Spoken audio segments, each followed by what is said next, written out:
इस प्रश्न का उत्तर हमें न केवल शास्त्रों में बल्कि वैज्ञानिक शोधों में भी मिलता है। आइए इसे गहराई से समझते हैं। पत्रम पुष्पम फलम तोयम यो मे भक्त्या प्रयच्छति तदहम भक्त्युपहृतमश्नामि प्रयतात्मनः।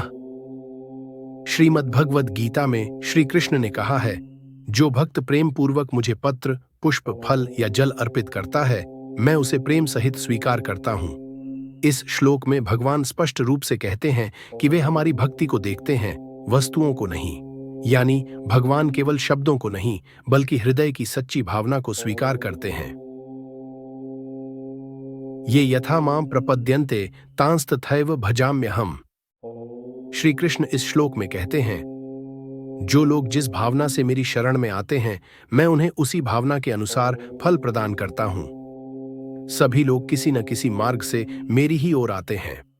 इस श्लोक में भगवान श्री कृष्ण ने एक महत्वपूर्ण आध्यात्मिक सिद्धांत बताया है।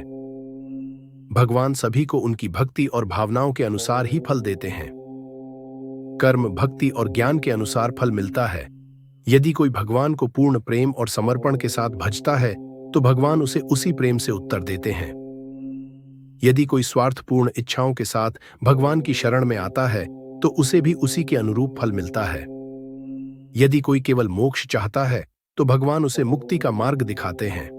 भगवान को सुनने के लिए हमें अपनी भक्ति को गहरा बनाना होगा।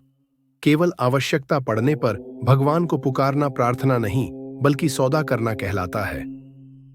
सच्ची प्रार्थना वही होती है जिसमें अहंकार, स्वार्थ और अधीरता न हो। भगवान हमें हमारे कर्मों के अनुसार फल देते हैं।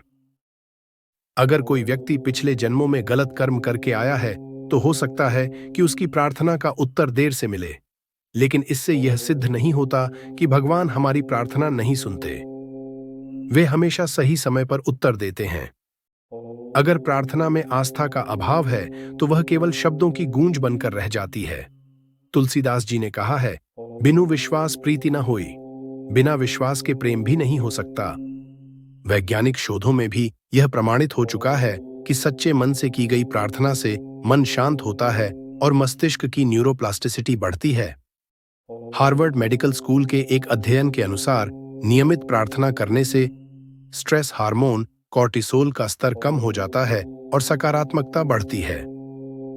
क्वांटम फिजिक्स के अनुसार जब हम किसी चीज के प्रति पूर्ण समर्पण और आस्था के साथ सोचते हैं, तो ब्रह्मांड की ऊर्जा हमारे विचारों के अनुरूप कार्य करने लगती है। इसका अर्थ यह हुआ कि प्रार्थना केवल एक आध्यात्मिक क्रिया नहीं, बल्कि ऊर्जा के स्तर पर भी प्रभाव डालती है। भगवान कब उत्तर देते हैं, यह जानना भी आवश्यक है। यदि प्रार्थना केवल किसी स्वार्थ को पूरा करने के लिए की जा रही है, तो उत्तर मिलने की संभावना कम हो जाती है। लेकिन जब हम पूरी निष्ठा और समर्पण से प्रार्थना करते हैं, तो ब्रह्मांड भी हमें सहयोग देने लगता है। केवल प्रार्थना पर्याप्त नहीं, उसके साथ उचित कर्म भी आवश्यक है। गीता में श्री कृष्ण कहते हैं, कर्मण्येवाधिकारस्ते मां फलेषु कदाचन। कर्म करने में तुम्हारा अधिकार है, लेकिन फल की चिंता मत करो।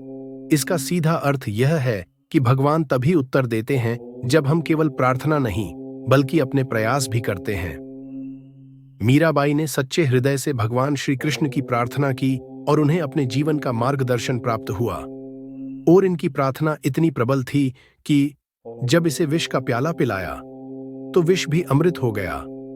जब राजा उत्तानपाद के पुत्र ध्रुव को उनकी सौतेली माता ने तिरस्कृत किया, तो वे भगवान नारायण की भक्ति में लीन हो गए। मात्र 5 वर्ष की आयु में ध्रुव ने कठोर तपस्या शुरू की। पहले महीने उन्होंने केवल फल खाए, फिर केवल सूखी पत्तियां और अंत में जल भी त्याग दिया। उनकी अटल भक्ति से पूरा ब्रह्मांड कांप उठा। ध्रुव की अटूट श्रद्धा से प्रसन्न होकर भगवान विष्णु स्वयं प्रकट हुए और उन्हें अमर ध्रुव तारा बनने का वरदान दिया। आज भी कई लोग अपनी सच्ची प्रार्थना के माध्यम से चमत्कारिक परिवर्तन अनुभव करते हैं। प्रार्थना केवल मंदिरों में ही नहीं, बल्कि किसी भी स्थान पर किसी भी समय की जा सकती है। भगवान हमारी हर प्रार्थना सुनते हैं, लेकिन हमें यह समझना होगा कि उत्तर हमारे कर्म, श्रद्धा और धैर्य पर निर्भर करता है। जब प्रार्थना सच्चे मन से की जाती है, तो वह ब्रह्मांड की ऊर्जा से जुड़कर हमारी वास्तविकता को बदल सकती है। तो अगली बार जब आप प्रार्थना करें, तो इसे केवल शब्दों तक सीमित न रखें।